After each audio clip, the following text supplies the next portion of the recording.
I think it's this, in my opinion, and then of course everybody's have different experience, that maybe most or a lot of us would come and immigrate and we've been through some kind of trauma. When I first moved to Philadelphia, I was actually fired. I was going through a divorce and I just basically have no money. So those kind of things. So when I was teaching that, I thought was like, the community helped me to be where I am now. So this is what I can do for the community. That's why I'm really passionate about just helping the community however much I can. Welcome to Nikaizen Blueprint, the podcast dedicated to helping you achieve a better life through continuous improvement. If you're ready to elevate your finances, grow your investments, and unlock your full potential, you're in the right place. Each episode brings expert insights on personal development, finance, and real estate, giving you the tools to build lasting success. Now, let's dive into today's episode.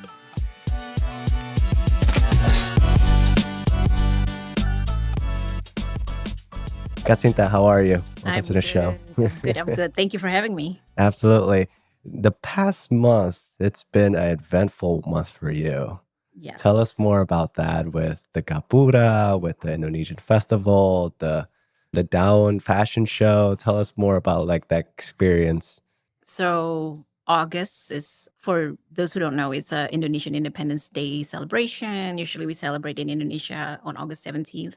So here at Gapura, we have what we call the island country celebrations. That is like a month-long a series of events. So Gapura, the Indonesian nonprofit that I helped co-founded, had this celebration, and we had things like folk games, fashion show, and Daun also fundraising for Gapura. And then we have the festival, and then we have the flag raising ceremony at City Hall. So yeah, it's really to honor and celebrate the Indonesian Independence Day.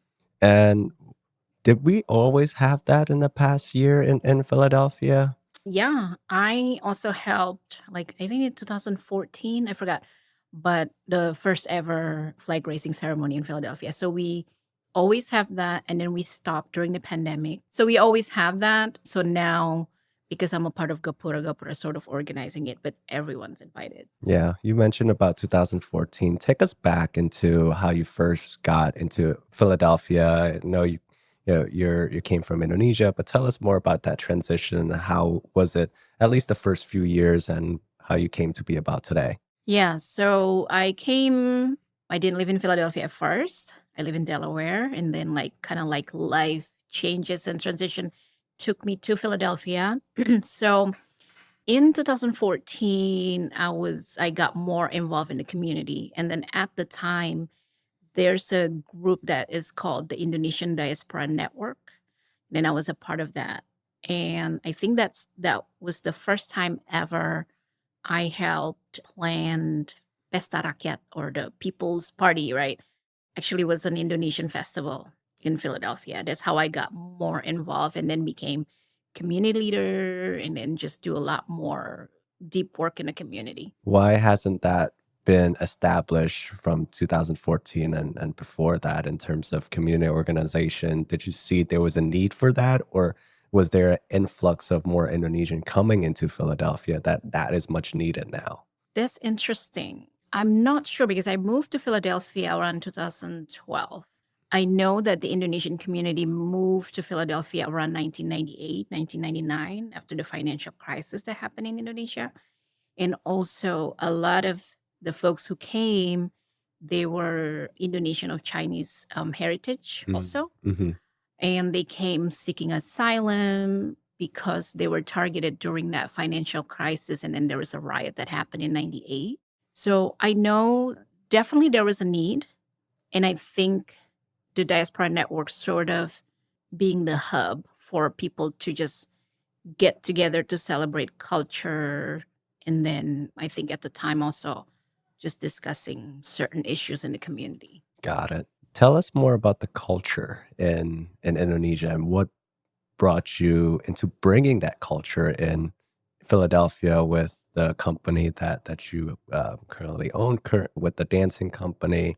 And with the Gapura, it seems like you bring on a lot of traditions. And do you see that people are learning new things, or is that something that the older folks are like, oh, That's really awesome. I remember that about that in Indonesia. Yeah, I'm so glad you asked that because so I am a traditional Indonesian dance artist. I've also been recognized by Philadelphia as the cultural treasure in 2021, which is awesome. So I've been dancing since I was 5. Mm. Traditional Indonesian dance. I didn't want to, but it's sort of like if you're a girl in Indonesia, it's sort of like your path to learn, dance, and be graceful, know how to cook. Okay. So, that was like long time ago. I don't think it's like that anymore, right? So for me, it's something that I was just passionate about. I love dancing, not just Indonesian dance. So I actually learn and train in like other discipline, like modern hip hop, Bollywood, stuff like that. But because I was trained specifically in Balinese Java and Sulawesi dance, I thought it's something that we can do in the community. And I just love performing. And then I started the group Modero and Company in 2011. And it was more than just a dance group because when we talk about culture, there are cultural values that I think is worth to pass down to the younger generation. So when we dance, we learn the stories, we learn why we have to wear certain costumes, when we typically would perform this dance, right? Things like that. And then when we co founded Gapura, it was our mission to honor traditions. So our mission is honoring tradition, empowering the community, and then dream together. So it's part of that mission of honoring our traditions. And then culture is more than just the performative stuff, right? Like the dance and the music is amazing, but there are Indonesian cultural values that we thought also really good to pass down or even to remind ourselves who we are, like gotong royong, which is like mutual assistance and teamwork, which people sometimes, maybe some people, when they move to the US, they're kind of like, it's my business. You don't need to get in my business. But community building is also important. So we thought gotong royong is sort of like the essence of community building. Hmm. If someone's in need, right, we should help them. And I feel that in my real life because when I first moved to Philadelphia, I was actually fired. I was going through a divorce Wow. and I just basically have no money. Hmm. And teaching dance was for free. And the Modero moms who was there to bring their kids would bring food. They didn't know I didn't have food at home. I have Indomie, right? And rice. That's all you need. But right, exactly. But they didn't know when they bringing food that actually helped me a lot. So, those kind of things. So when I was teaching that, I thought was like the community helped me to be where I am now. So this is what I can do for the community. That's why I'm really passionate about just helping the community however much I can. Yeah, that's awesome. What do you think that some people, or perhaps when we come into United States, right? For example, immigrants, Mhm. we felt alone, for example, and because of that, we transition into just being protective of ourselves, that we don't want to share our knowledge or our business, things like that. Because that's in my experience, sometimes it is like that. And I was raised the same way of, you gotta find yourself out. You're on your own, but it seems like you have a different approach, but you also provided value to the community and in return they provide value back. But tell us more why sometimes for an immigrant, we're so protective of our life, our assets, and our knowledge about how to either make money or Mhm. build an empire, things like that. That is very interesting. As I think it's this, in my opinion, and then of course everybody's have different experience. That maybe most or a lot of us would come and immigrate, and we've been through some kind of trauma. So there's like the trust issue to let someone from the outside know your status, whether it's immigrant status, or economic status, or whatever your status in Indonesia, right? I think the trauma makes you sort of like not trusting anybody. And I do feel in the beginning when the community moved here, we were a little bit more insular, right? Like Mm. we're just keeping to Indonesian people. Oh, you don't need to know English when you come to Philadelphia. It's fine. There's a lot of Indonesians there. But it's not true. We also have, not that we have to assimilate, but I think we also have to be able to communicate with other folks outside of our community. Hmm. And that's why when I talk about community building, it's not just within the Indonesian community. We should know other people. We are living in South Philly, the immigrant community is by design. We're not going to be in Center City. It's by design, and we are living among other immigrant communities, Latinos, sometimes the Black community, other Southeast Asian, Cambodian, right, Yep. Vietnamese, and things like that. So I think it's just the trust issue, which over the years, that's what we're trying to do. And then that's what Modero and Gapura is trying to do by providing like hopefully safe space, but it's a Mm. supportive space Yeah. that you come, be who you are. You don't even have to be Indonesian, and just let's work together and learn and maybe unlearn together. Yeah. What struggles do you see with immigrants coming into the United States back then versus now? Discrimination is an issue, and I know it's still an issue today, even in Indonesia, right? Like Yep. it's not about just race, but also like colorism and things like that, but also financial issues because the gap between the folks who doesn't have the low income folks and then like the higher income folks is very high. Maybe it's a little bit better in Indonesia, but at that time that was the issue.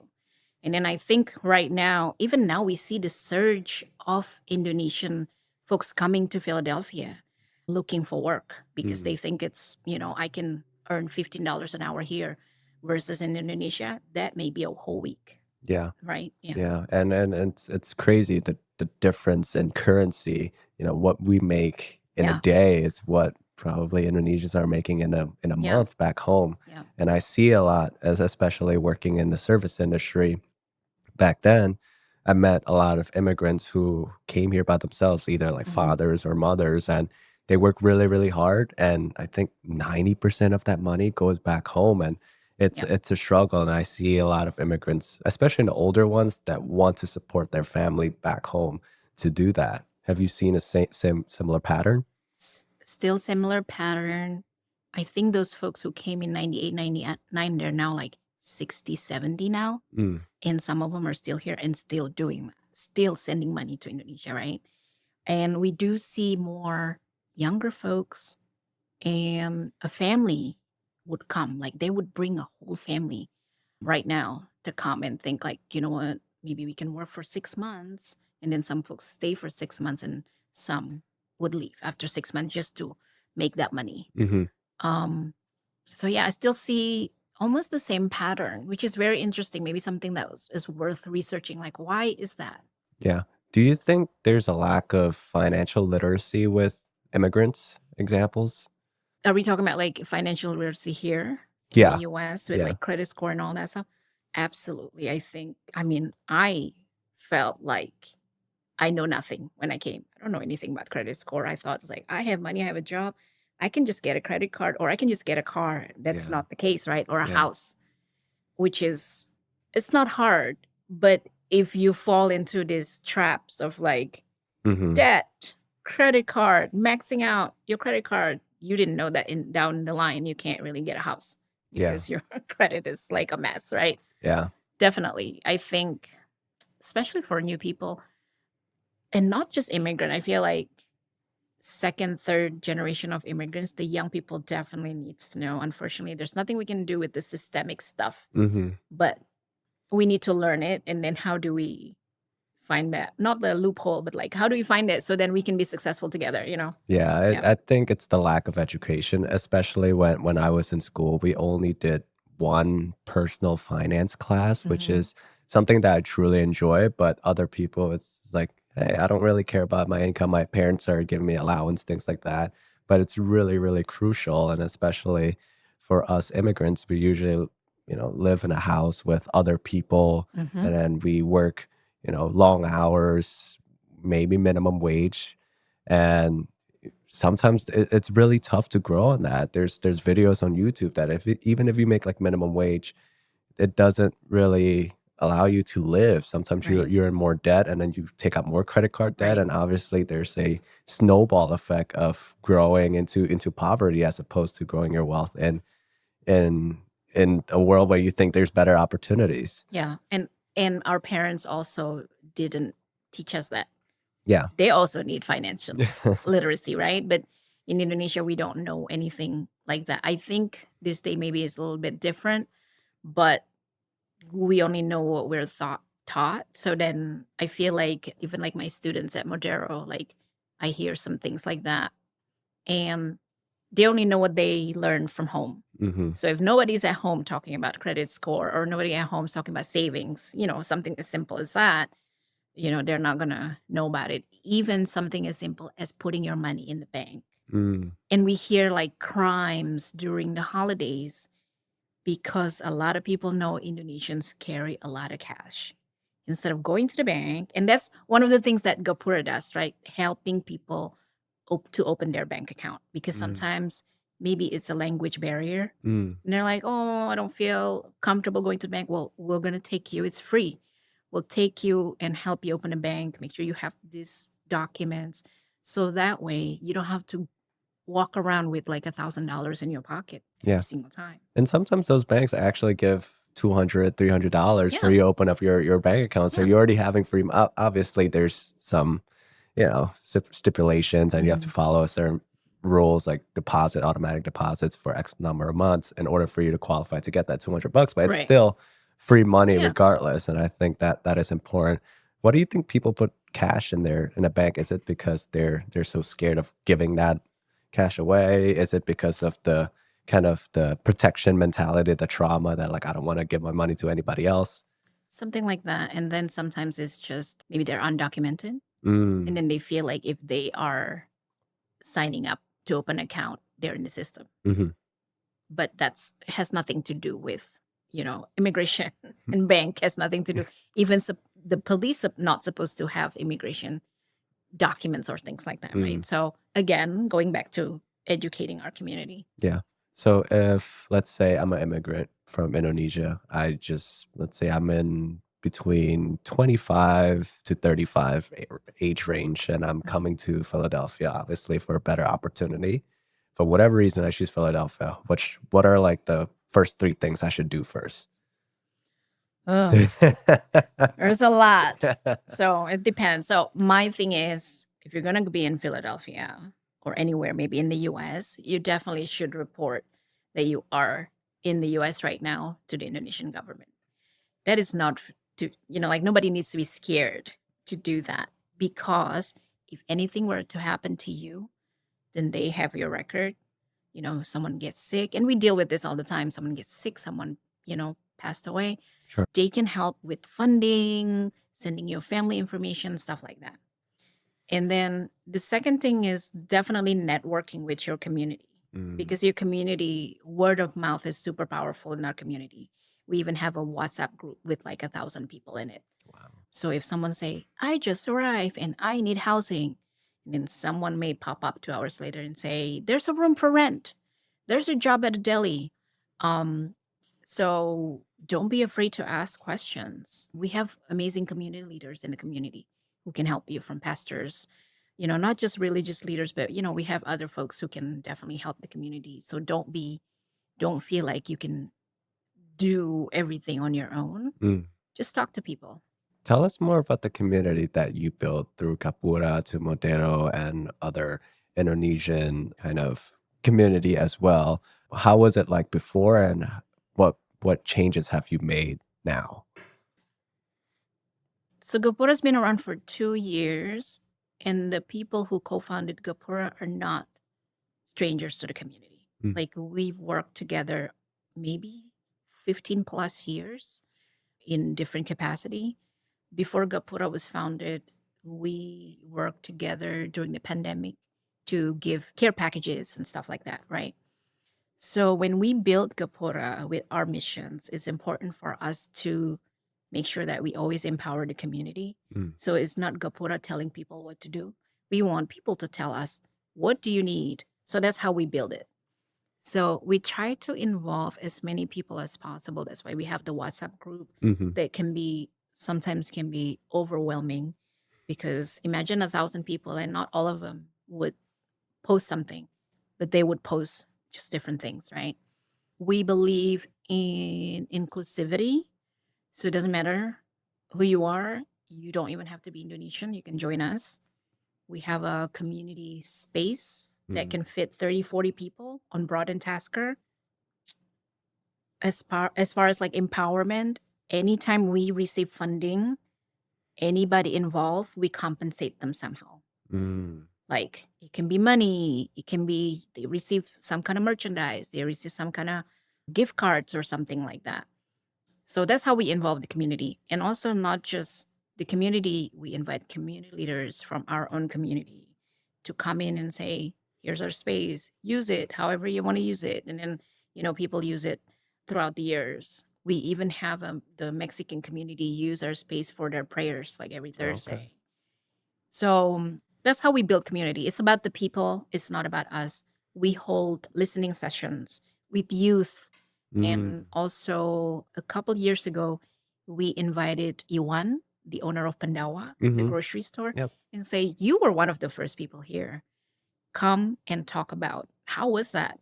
And we invited a lot of young people and we compensate them for their time, because we Mm. know if they're interested, but they're like, I would rather work than go to that. Yeah. But we're like, here's funding. If you come, you get $50. It's not, like it's not to bribe them, but it's like, we appreciate your time. We Yeah. value you. That's why we want you here. What you mentioned that you listen to the youth, you listen to the community. What are the things that the youth wants or needs in their own lives? What do you hear from them? It varies. So through Madero, I hear a lot about identities. Mm. I hear a lot of complaint, maybe not complaint, but like an input saying like, I don't really want to talk about Indonesian politics with my church or whatever. I know nothing about it. I was Mm. born here. I want to talk about US politics, or maybe not necessarily US politics, but I want to talk about social issues that's important to me. Like, Mm. I'm a queer person. For Mhm. me, that's important to feel like I'm welcome somewhere, right? So we provide this space for folks to just express however they want to express their feelings. And then in Gapura, we started doing civic engagement listening session too. So Mm. educating folks about civic engagement at the same time asking like, why do you think you should vote? Do you think that's important? Mm. And then you hear people like, I don't know. I don't really want to vote. I don't really understand it. And then we talk about things like, well, if we don't put the right people who's going to support our Mhm. community, immigrant community, then, we won't have this kind of funding to be able to do festival, to be able to do listening session, to give food to the community, toy drives that we do every year, right? Mm. So this kind of thing, just explaining to them like why it's important to just be involved in that way, but also important to be involved, um not politically, but like, just come and show up for your community. Yeah. Maybe you can, help us with social media so then we can highlight the community businesses, Yeah. stuff like that. That's awesome. I think that the engagement is really important. Mhm. Most of the kids these days are maybe this is just the older me talking. We're so glued into the social media aspect, or perhaps we don't try to interact with other people just Mhm. because in today's world, right? We could just sit at home, we could work from home, we could get food at Absolutely. home, we could, grab anything that we want from home through like Yep. Amazons or Walmart, things like that. So I think that being or pushing the younger folks to go out there and be a part of the community, help out the community in some form of way.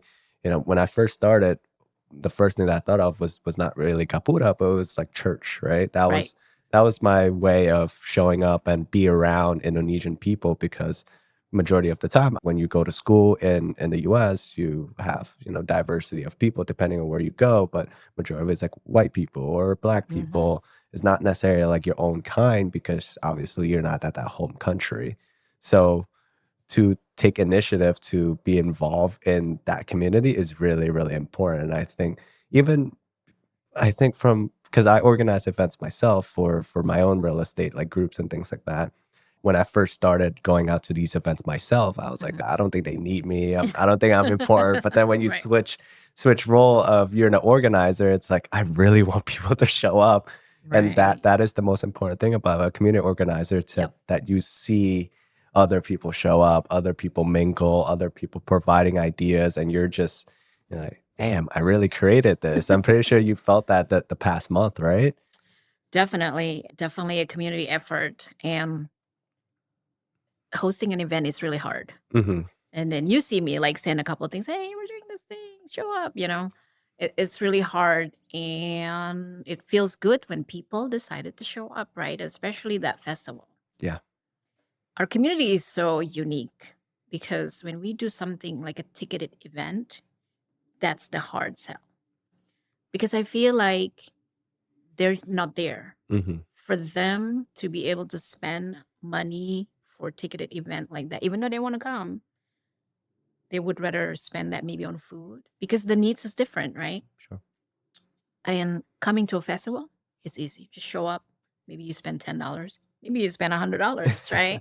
But that's why we want to be able to have event that cater to different people, Mm. different age, and different needs. And what's amazing this year, when we do the folk games and the contests, for the first time ever, we did a basketball tournament 3-on-3. Yes, I remember So that. we thought, okay, I don't know who's going to show up. Maybe 3 teams will sign up. We have 8 teams. In the day of that tournament, it was amazing Mm. because the team showed up, the supporters showed up, right? And then Yeah. there's like church team, there's like older team, there's like little kids team. It was really interesting. And then we were like, dang, this is working. But the community loves this. And then they said, hey, do you have volleyball tournament? So these are the kind of things when we truly listen to the community, like, Mm. look at you. You show up from like 9 a.m. until like 3 p.m. It's almost unheard of if it's not a church event Mm. that the youth will come. And then you see like this youth. And even my daughter, who was watching the live feed of Gapura, like who was like, and she's 20, Mm. she wasn't going to come. And then she saw it. She's like, oh, I'm going to show up to this. Like, this looks hit. This looks lit. Like, everybody was here. So I was like, this is amazing. So it's hard to do an event. But I think if we cater the event to the people in the community and say, like, the community really wants this. Mm. We learn that the festival is important for the community.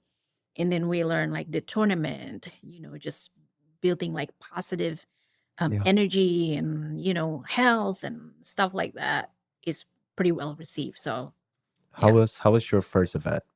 Your first ever event that you organized, whether that's Gapura or maybe your own events outside of the Indonesian community. How was that and how did it turn out? my first event probably was in like middle school in Jakarta that Really? I helped Wow. organize. Yeah, it was like, oh my god, this was in the 90s, so like I'm aging myself. It was like a Halloween party. Mm. So I love doing things that is never done before. Halloween parties back then, like, who really knows about Halloween in Indonesia, right? Yeah. But like a bunch of us and my friend was like, let's do something. So we did a Halloween party at a friend's house that was like renovated. Mm. So it's not done. It was dark. It was pretty awesome. And the kids show up because they were like, I want to go to a Halloween party. And then Yeah. my friend was DJing with cassette tapes. It was hilarious. Yeah.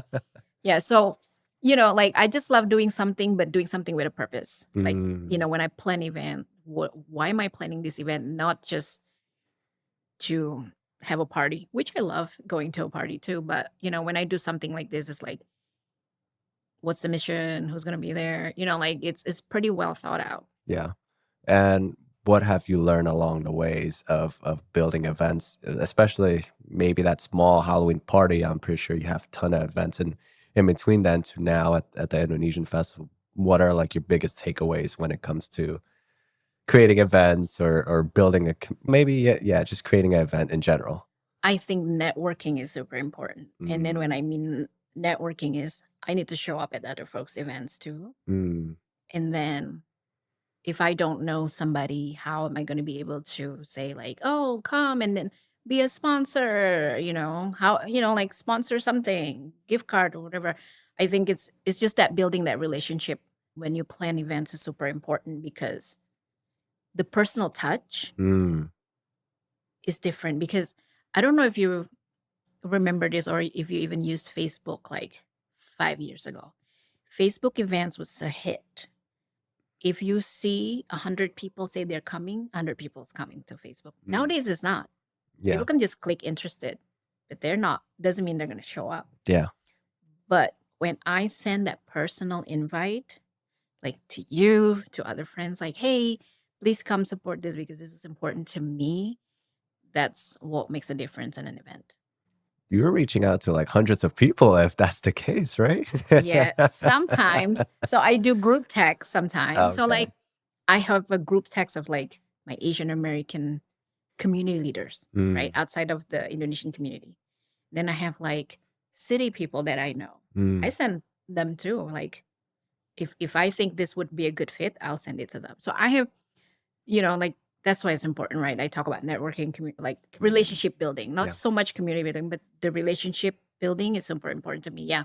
I I get really busy around events time. Yeah. Yeah, Yep. absolutely. What advice would you give a younger person on networking and relationship building? I would say learn from somebody and show up. Mm, I think that the personal experience is what's important. yeah. You can be a great planner in theory, but then you're going to need people to help execute your plan. Yeah. I think within, for example, going to events, I don't know if you maybe this is not maybe you're so pro at this that you don't even feel it, but for me, even going at an event where I don't know anyone or perhaps I expect to not know anyone, I always feel anxious. Absolutely. Yeah. I Yeah. still feel that. You do? I do. And sometimes I get invited to something and I'm like, I don't know if I want to go to this Yes. thing, right? Yes. But I was like, is it gonna be important for my networking? Okay, fine, I'll go. And then I'll go and I'll find somebody.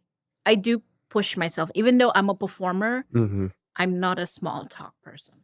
Really? Yeah, I'm not. Huh. I mean, I'll say hi to you Yeah. because I probably know who you are. I would say hi to you, but I don't. I'm very particular, I should say. Mm. So it's like, especially if the person's not giving me a good vibe, I'll be like, oh yeah, I don't want to talk to you that long. Interesting. I'll introduce myself and that's it.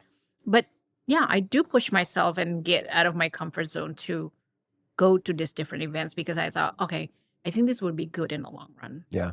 Or I'll bring somebody. Then Mm. we can be, chatting. Just the two of us, right? Do you consider yourself introvert?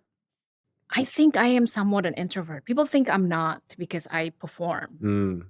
but I love when I don't have to do anything. People always ask like, "What's your favorite thing to do?" I said nothing Really? because I'm so busy. So my time at home, just like reading or watching my favorite show, that's my favorite. Even my family and my husband know when I don't have to do anything, just leave me alone. Mm. Like I like, just eat my favorite food, watch something or read something. I feel the same way, but I feel like when we're entrepreneurs or we have people relying on us, we Mhm. can't do that. Right. Not Like, all the time. yeah, not all the time. Because for me, I consider myself a lazy person, but I put myself in so many different situations where I'm forced to do stuff and I have no choice of doing it because I'm either accountable for other people or Yeah. perhaps I have to force myself and be like, there's a certain goal I'm trying to hit. And I was like, okay, I guess I have to do it. Yeah, especially in real estate, I think. Yeah. Yeah. Yeah. And you have to sometimes meet people who you're probably not really going to make friends with in real life, but you're like, Yeah. I have to show you a house. Sure. And I'm the same way. Sometimes I have to perform to an organization that maybe I feel like, I don't know if I really want to perform for them. Like their mission is just weird or something like. But they're like, but we're gonna pay you. I was like, oh, okay, well, we gotta pay the bills. So. Yeah. That's awesome. Switching over to the Indonesian culture, what are some misconceptions that you see with the Indonesian culture, both in, US and maybe in Indonesia themselves that you see other people have? The misconception. I think people need to know that we are not a monolith.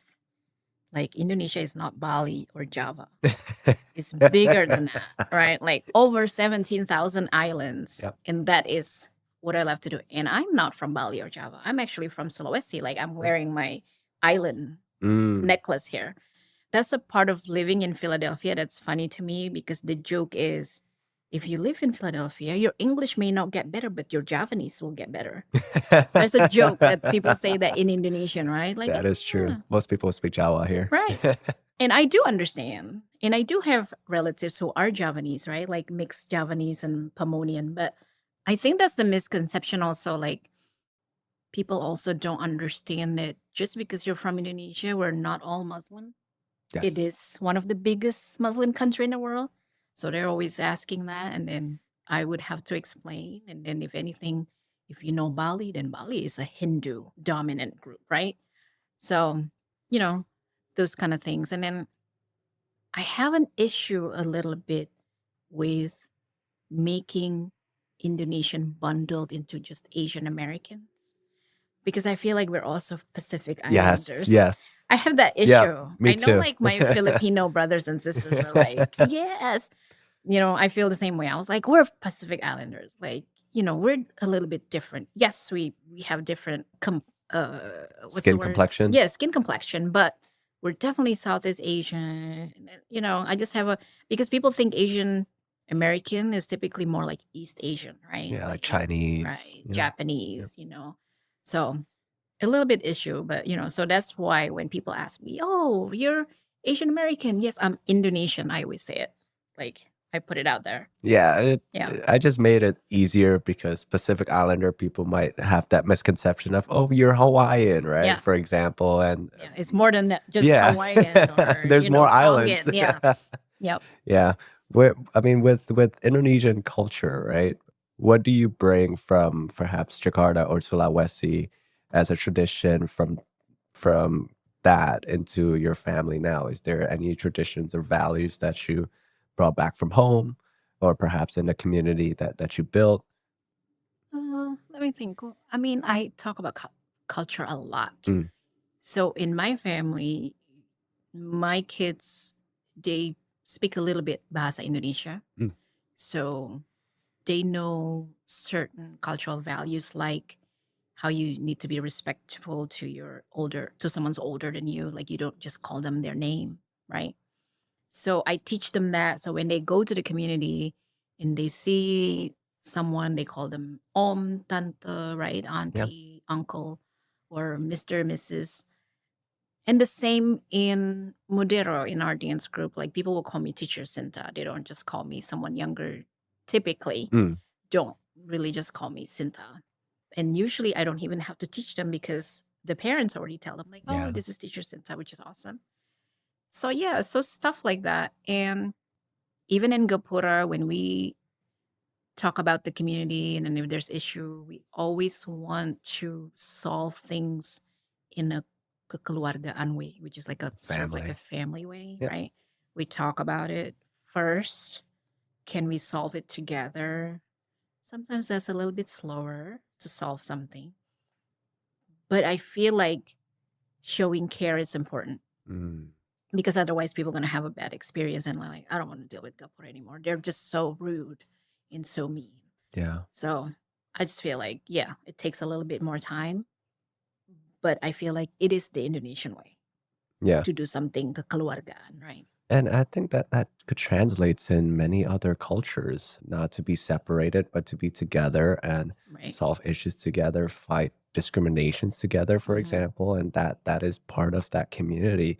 You know, we're all social animals, so we have to be with other people that we share our values, share our strengths and weaknesses, and help each other in some form of a way. Absolutely. What advice would you give to other like immigrant artists that would make an impact within a community, whether Indonesian or not? Just the artist that's on a come up. There's a lot of cultural heritage in Philadelphia, for example, a lot of diversity. Mhm. And some people want to show their, their inner art or what they see in the world from their lens. How do you think they thrive based on your experience with Modero and other culture? Wow, that's really hard to answer. But maybe the best way, maybe a good advice would be just be your authentic self, but also have an open mind. Mm, And when I say that, it's because even as an artist, there are a lot of things that we still need to learn and unlearn. And when mm, I say that, there is still a lot of patriarchal things that I still have to unlearn as an artist because that's how we were taught. Now, I don't know in other culture, right? But I feel like we almost have the same views. In Indonesia, for the longest time, a master artist or a maestro typically are men. Why is that? mm, We have amazing women artists too. And I think that's because back in the day, only men were supposed to go to school and then getting education and get sent to outside of Indonesia and stuff like that. But nowadays it's a little bit different. And also, when it comes to colorism, when we put on makeup as a traditional dance artist, back in the day, it's almost like we have to be all white, white. yeah. And we're like, no, we don't need to do that anymore. And then I would meet other dancers and say like, "Oh no, our makeup needs to be white." And I said, "Yes, but that's for me, that's a long time ago. Nowadays, we're going to go based on the person's complexion." Mm, And these days you can find any kind of foundation yeah. anywhere, right? So, that's like one of the things that like be authentic, meaning like you should definitely learn how the cultural values or what's the costume. It needs to be definitely following the tradition. But at the same time, you have to also have an open mind when you're teaching something. I believe that anybody can learn it. Mm, It doesn't matter if it's like a female dance, a male dance, anybody should be able to learn it.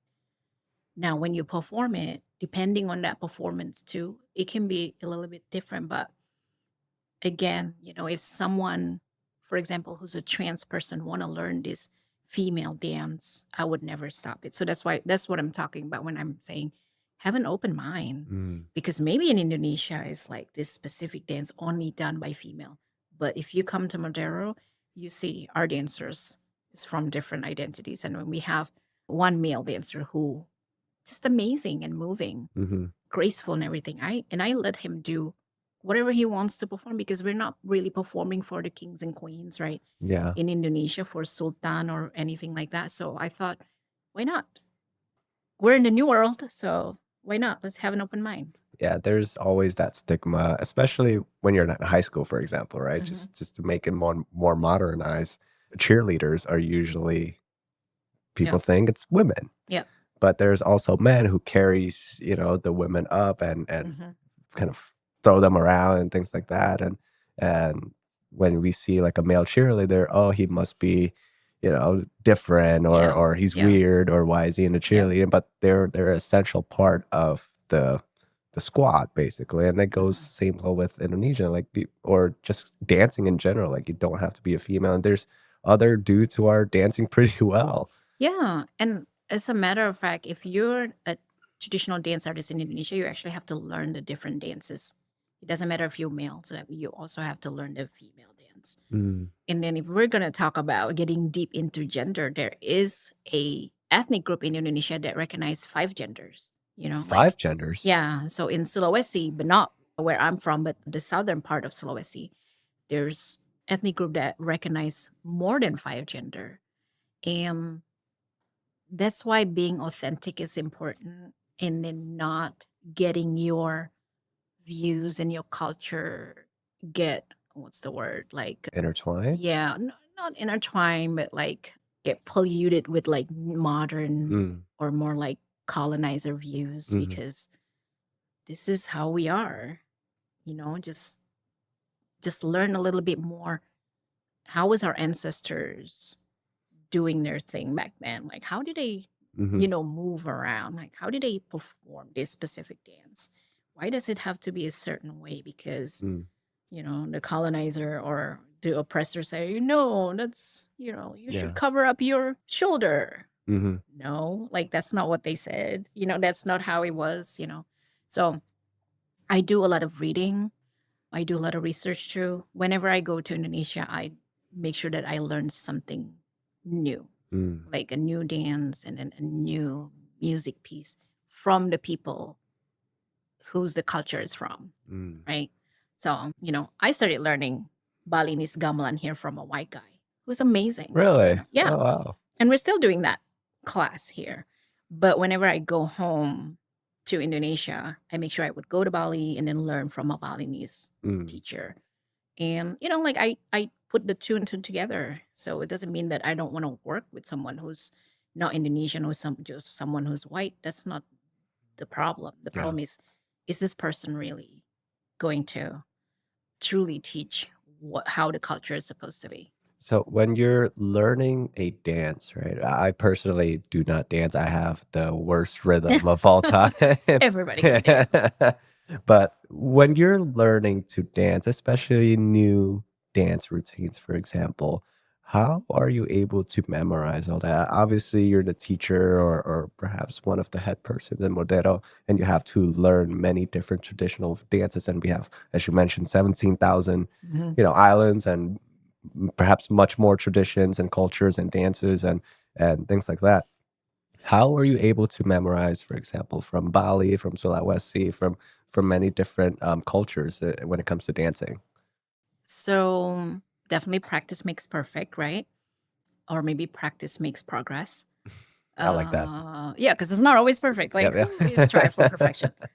But in traditional Indonesian dance, there are basic moves and posture that you should learn. Mm.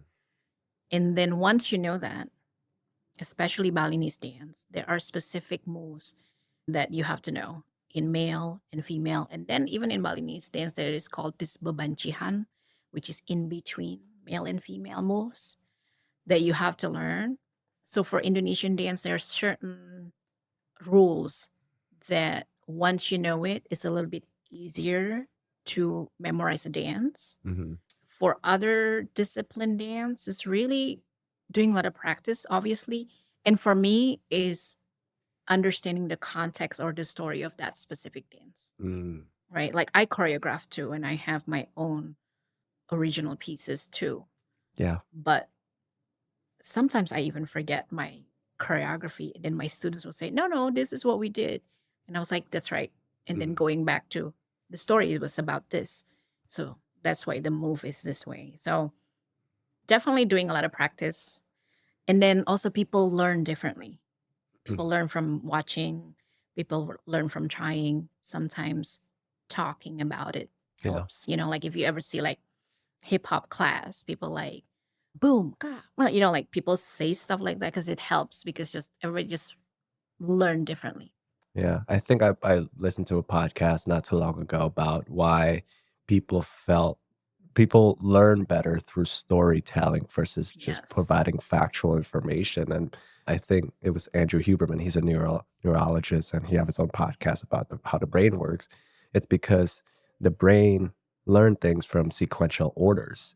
When we first Mhm. learn, at least in English in the US, when we do our ABC, there's always that rhythm, right? A, B, C, D. Right. And we always memorize that as opposed to A, B, C, D, like that.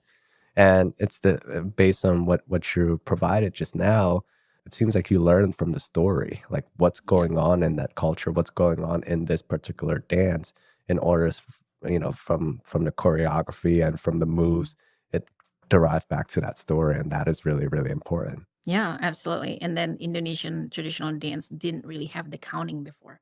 That's more like a Mm. Western way of like 5, 6, 7, 8. But now it adopted that way of teaching because back in the day it's more like, like this is called ngukal. So then people like ngukal. Ah, Yeah, like we would say it, yeah. but now you see some teachers say like 5, 6, like in Indonesian, like dua ka empat, like stuff like that. Mm.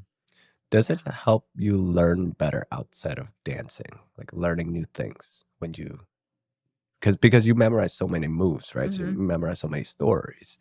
does that translate in your outside of dancing life to learn more about a particular culture, or maybe something completely irrelevant to the cultures and traditions? Does it make you learn better? Oh, I think so. I think so. Yeah. That's dancing also building connection. And I also used to be in like a Latin dance group and we competed. Really? Like Yeah, Indonesian like versus salsa. Latin? Oh, No, okay. no, no. Like here. No, I was a part of like this dance group called Mambo Delphia, and then we would compete and then Mhm. we would dance or perform, right?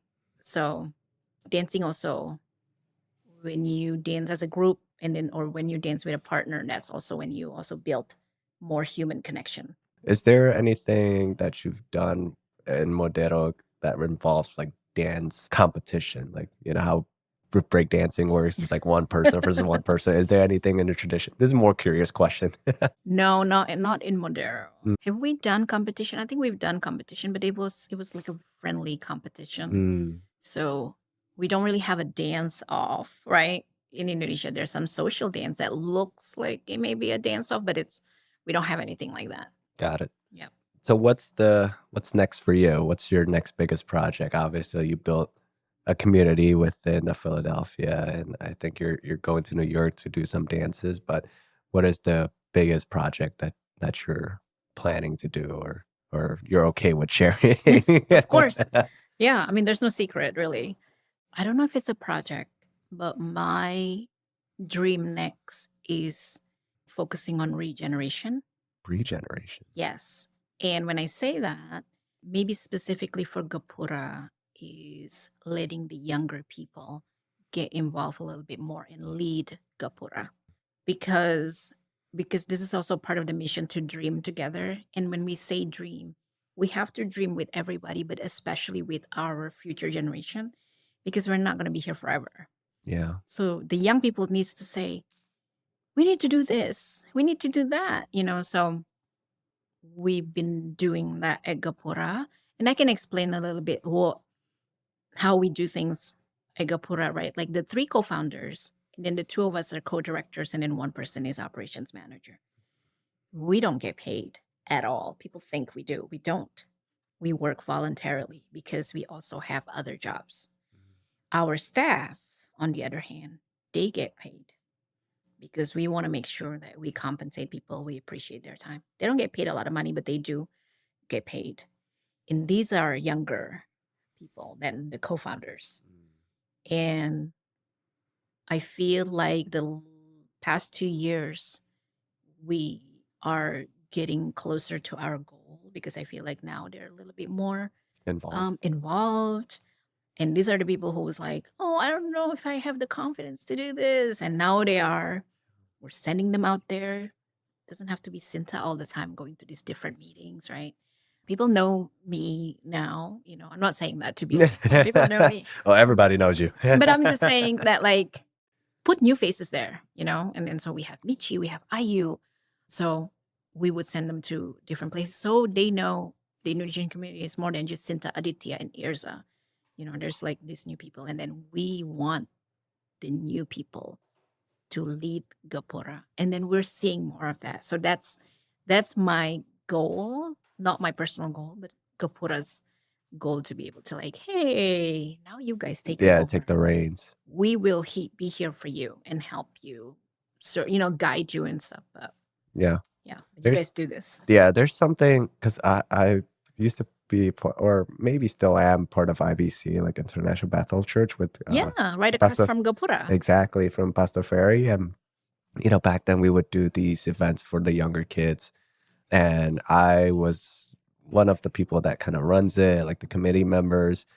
And it's just so crazy because the same little kids that I taught and kind of help out, and we had fun and all that, are the ones that are leading it now. And I just think in Yeah. my head, I was like, wow, I used to teach you these Bible verses, for example. Now that you're out there and doing this with the next generations, Yes. I don't know, there's some sort of, I wouldn't say happiness, but some sort of like relief that, there's always the next generations that are taking over. Like there's hope Yeah. in that. Someone is carrying this torch, right? Yes. I don't know. Do you feel the same way? I do. And, Modero, my dance group has been around for 13 years now. And there's always change in membership, right? Or Mhm. participation. And then it's funny, you see like the mother and the daughter, and then suddenly this daughter now in college. Yeah. So, and I always try not to put pressures. Like if you're in college, even if you're at Drexel or UPenn, don't feel like you have to come to Modero. I need you to, like, your first year especially, go enjoy college life. Modero Yeah. will always be here because they feel like, oh, I have to go because teacher Since is going to be mad at me. I'm like, no, that's not it. But then their younger sister joining. Mm. So now there's like this new generation. Whenever we perform somewhere, there's always parents with like 7, 8 year olds like, oh, I would like my daughter to learn dance. Absolutely come and learn. Yeah. So I do see that, and it makes me feel really good, even though some people's like, oh, how come such and such is not dancing for you anymore? It's okay. Life happens. Yeah. Like I'm not going to say like, you have to be here forever. No, but You are there's- not obligated. yeah, but there's always new people coming in, and that's the goal, isn't it? Like teaching the younger generation is not for the same 4 people Yeah. performing and doing the same thing. Yeah. So There's a lot of fulfillment in teaching the younger Absolutely. generations. And Absolutely. I think this is just me and the older person that's talking, but it's just so Yeah. weird. I mean, you understand how I'm feeling. It's like, yes, regeneration. That's like not a project, but it's a dream that I would love to see within the next 2 years, that maybe Sinta can just now come to a fashion show and enjoy the fashion show, Or Sinta Sinta don't do anything. Yeah. I can just relax. read my book. Yep. Sinta, I'm going to do something really new to the podcast, and Okay. it's called 5, 4, 3, 2, 1 until I figure out a really nice name to put it. Okay. But for 5, I'll say 5 words, and you just tell me what the first thing that comes up to your mind when I say these 5 words. Okay. The first one is art. Art. Healing. Healing. Indonesia. Indonesia. Oh my gosh. Like I'm making it too hard for myself. Just say the first thing. Indonesia. Pride. Pride. Gapura. Gapura. Community. Philadelphia. Philadelphia. Brotherly love. I like that. Family. Family. Blood. I like that. It's part of the Indonesian flag. Yes, that's right. That's right. I'm so Indonesian. And then number 4 is rapid fire questions. So I'm going to just ask you straight up questions, and you can answer them as long as short as you want to be. Okay. Favorite book? Girl with a Dragon Tattoo. Interesting.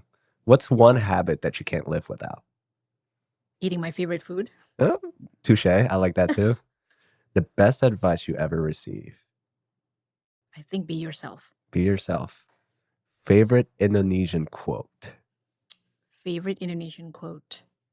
And then we'll translate into English afterwards. So I like the quote that says, "Di mana bumi dipijak, di situ langit dijunjung," which is like, if we translate it freely or short, it's like, when in Rome, like you want to honor the tradition of the land that you are living at. Like you want to follow the law, Makes like, sense. I don't know if the law is good, but you know what I'm, Yeah, saying. Yeah. So 3 accomplishments that you're proud of in your life or your career or just in the community. 3 biggest accomplishments that you're proud of. I was awarded as the Philadelphia Cultural Treasure back in 2021. It was like, I didn't even realize I was nominated. And then the other one is I was able to bring Madero to actually perform in Poso, my home village, in 2022. Such a dream come true after like 11 years. And then the other one, 3 accomplishment, I guess founding Gapura, co-founded Gapura, I think that's an accomplishment. That's awesome. 2 things that you want to change in the world. What would they be? No more genocide, definitely. The other one is food sovereignty. So then Food sovereignty. people don't have to struggle to feed themselves. Like that's super important necessity. 1 one big goal for the future? I know you mentioned about the regeneration, but is there one big goal personally that you have? My big goal is to have the theater production that I wrote called Di Hatiku, which means in my heart, In my heart. to be on like a major stage. Mm. Maybe start in Philadelphia. Not so much Broadway, but like maybe in Philadelphia. What is that about? Yes, so 2022, I wrote this, I want to call it like it's a dance theater, but also there's a story about an Indonesian immigrant grandmother. So the story is about this grandmother in South Philly Mm. waking up one Saturday morning with her granddaughter.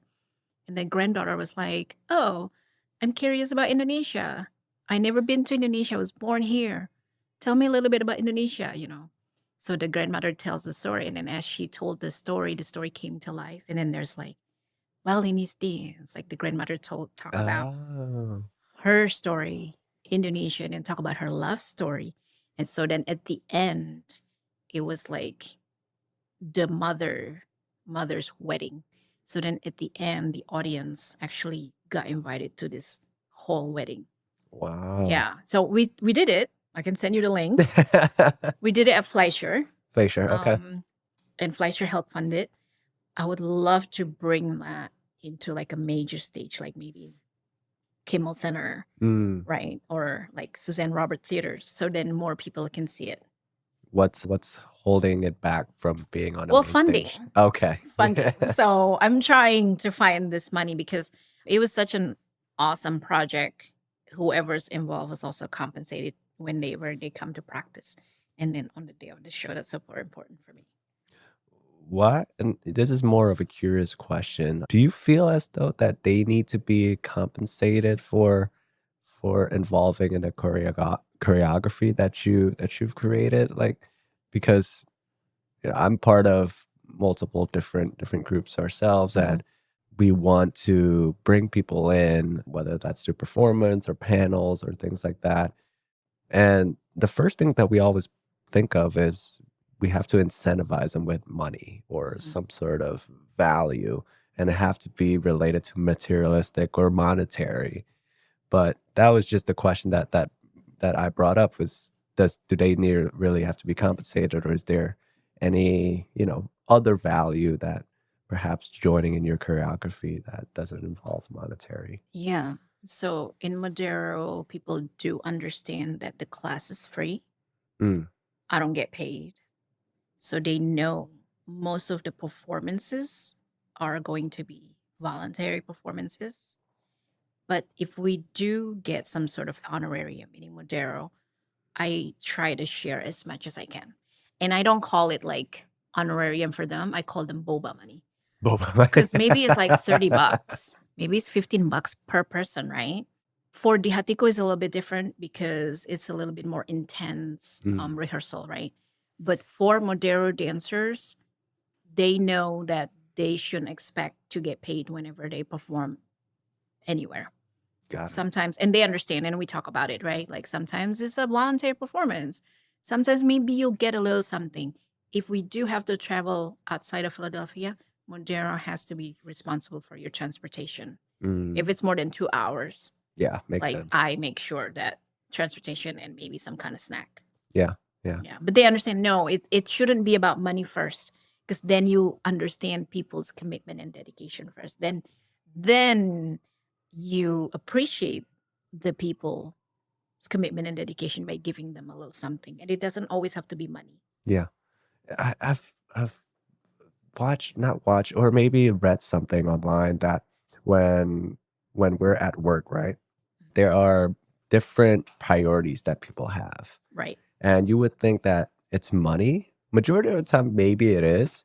But behind that, it's purpose, being appreciated. And I think that's what you bring to the community and Modero and Gapura. It's the sense of people have a purpose to showcase the Indonesian culture themselves. Yeah. And being able to be appreciated by you because they're doing a dance too, and so are you, right? But being appreciated of their movements and their art and perhaps your choreography too. Yeah, absolutely. And then at Gapura, our staff are moms. So we told them, if you need to bring your child to work, you bring your child to work, and then we're a little bit more family oriented, right? Yeah. And the priority is always your family. Mm. So we say, if you can't come for whatever reason, as long as we know, you'll be fine, work can wait. Yeah. And at Modero, we also teach, I think this is what parents like also at Modero, that we also teach them to be respectful of the teacher, but also everybody else and our costumes. Mm. So after you perform, you don't just take everything off and walk away. Everybody have to fold up their costume because they're borrowing Modero's costume that we treasure and cherish because we can't get this here, right? It's not about how much that costume may not be expensive, but to get it from Indonesia takes a lot of hours and money and right. So I think the parents really like that because there are certain things that the kids walk away with after they come to Modero. Sure. Yeah, that's awesome. So transitioning or moving that tradition from Indonesia and perhaps just the traditions of folding the clothes, be respectful of your costumes. And we learned a lot in this entire podcast. I learned a lot from this entire podcast. Where can people find more about you? So we are on Instagram. You can find Modero Company or Gapura Philly. So it's spelled out Gapura Philly or Modero Company, and company spelled out Company. I mean, I also have personal Instagram. If you want to find me, Sinta Storms. It's very easy. That's awesome. One quick thing. What does Gapura mean? Gapura, it's very interesting. If anybody ever been to Bali and then you see the gate, so Gapura means a gate. And why we pick Gapura is not to gatekeep, although gatekeeping is also good to protect the people behind it, right? So, sorry, this is going to be like not long, but just a little bit long because we thought about this. So, in almost every village in Indonesia, there's some kind of Gapura in front of it before you enter the village. And then it's usually unique to the culture. So, if you go see Gapura in Bali, they're usually stone in gray or like the terracotta colors, right? But if you go to Java, it may be bamboo. If you go to Sulawesi, it may be wooden, and people still call it Gapura. Even though it's not really Indonesian word. I have to see if that's like Sanskrit or like an old Javanese word. But that's why we pick Gapura.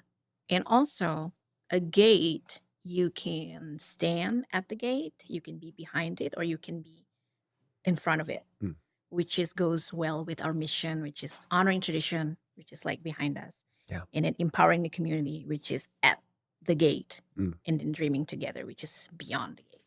That's a long story. Yeah, it's a long story, but I thought it was interesting. Yeah, I mean, it resembles that we have different gates for different cultures and different people, and I think that's what you bring too with Gapura Philly. It's not just one. It's not just Indonesian, right? It's the multiple different cultures that involve Indonesia with the 17,000 islands. It comes with a lot of traditions and dialects. Absolutely, yeah. Well, Kasinta, thank you for being on the podcast. This is awesome. We learn a lot. So thank you. Signing off.